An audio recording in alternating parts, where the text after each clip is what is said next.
Hello and greetings. Welcome to this little IB channel. If you're looking for a quick and simplified rundown of IB's Language B course, then I will try to have you back. Welcome again. My name is Dylan, graduating soon, and I took Indonesian BSL. And in this video, we will be covering IB's Language B course. This video is meant for those who are still picking their subjects, wondering what to choose, so I'm here to give you stuff you should probably know before going to Language B, either standard level or higher level.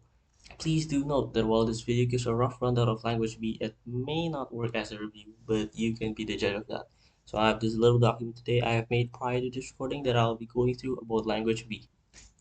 First things first, let's start with a brief rundown of what Language B is, and you might have heard of Language A and AB initial. So what's the difference between these three? Before we get to that, do note that Language B is a general way of referring to the different languages. Examples including English B or Spanish B and French B. So your Language B course will be of a specific language. Now let's move on to the differences between AB Initial Language B and Language A. So let's move on to the differences between AB Initial Language B and Language A. So if you guys search up what AB Initial means, it means from the beginning, generally studied for people with no experience in this language, and it's the easiest, and it's where you learn basics. As for Language B, usually you would need some previous experience in the language. So you guys are expected to be somewhat experienced. You will study a little culturally on the language and you're going to be developing your communication skills. Of course, Language A, the hardest of them all. You should know by this point what it covers. It's usually for native or near native speakers level wise. It's advanced, of course, and it expects deeper cultural understanding and expects a lot of literature and language analysis. This should help you decide more easily on which you should pick for your specific needs.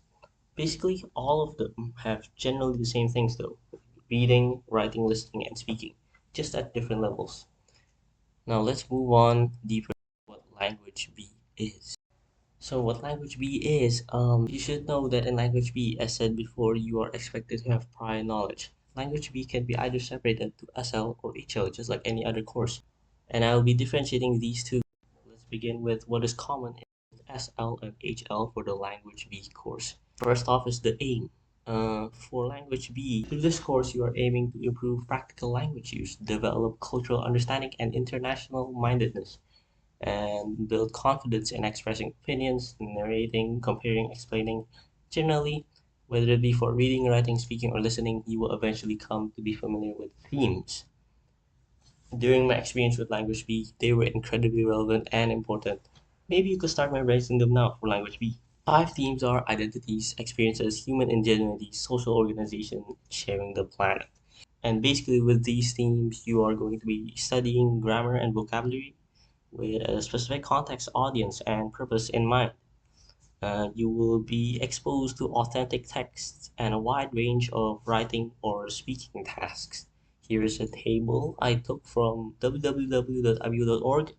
You can pause the video to look at it, but I will not be going over through this entire table because it's too long. These five themes are what the Language B curriculum is organized around. You guys will find these five themes relevant in written, audio-visual, and audio-visual texts.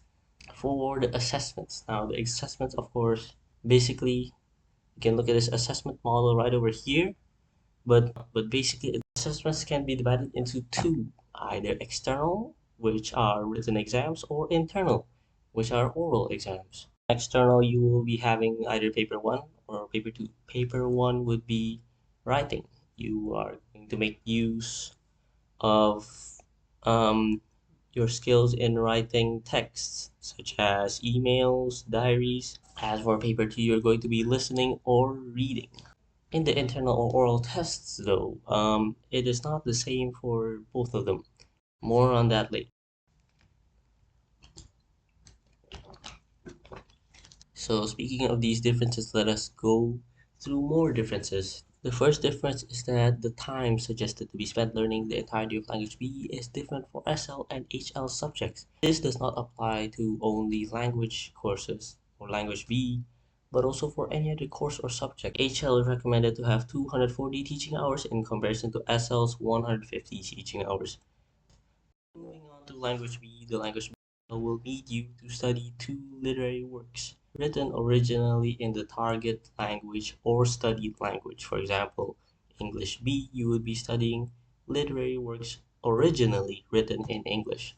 You can take a look at this table. This is the assessment outline for both SL and HL. They're the same. Feel free to pause to look at it. While the assessment outline is the same for both HL and SL, the nature of the assessments are different. In short, HL is just harder and more complex. Complex in both what they expect from you, your answers, and what you're given, the texts and the like. For the individual oral internal assessment, the stimulus, basically the material you're given at Language BSL, is a visual that is clearly relevant to one or more of the five themes of the course. The stimulus at Language PHL is an excerpt or a small piece taken from one of the two literary works you are required to study. Finally, let's move on to my personal reflection and experience. Throughout IB as a throughout IB as an Indonesian SL student, there were specific text types that were incredibly difficult to memorize format-wise. The difficulty is not content, so you want to put more effort in specific text types for writing, which is paper 1. The reading comprehension paper and listening paper, which is paper 2, highly depends on your current knowledge from my experience.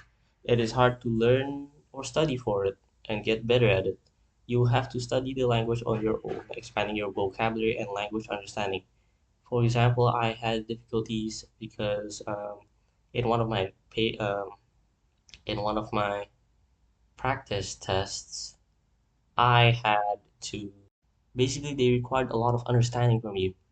Another thing is something my teacher always constantly urged me to do is to know your text types well. So this is for paper 1, they will give you a short paragraph of the context of a situation, and my teacher will ask me to divide them into four parts: the situation, the goal of the situation, the target audience, and the goal of the question. Now, I say goal of the situation as in what you would want to achieve in the given context, such as wanting to persuade the people to purchase a certain product. Goal of the question as in what the question wants you to write about, what to include in your writing. For example, the question asks you to include information about a specific service or product. Through these four parts, you have three options for the paragraph, and you will have to know which one the right text type is. You will lose marks if you get it wrong. So be careful. It is either the right one, the semi-right one, and the completely wrong one. Of course, you lose more marks in the completely wrong one as compared to the semi-right one. That is all for today. I tried to keep it as short as possible. You might want to visit the IBO website yourself, which contains the things I discussed here, the screenshots and all. Thanks for watching. I really do hope I helped in some way. Good luck and have a good rest of your day.